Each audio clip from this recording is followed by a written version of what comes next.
ঢেকিয়া লিহিৰি পতিয়া বতাহত যেনেকৈ হালে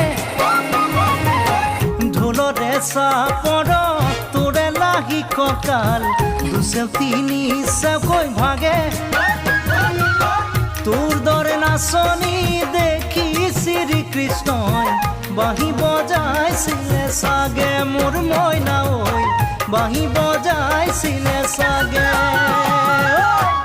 পৰ্বতৰ ঢেকিয়া লিহিৰি পতিয়া বতাহত যে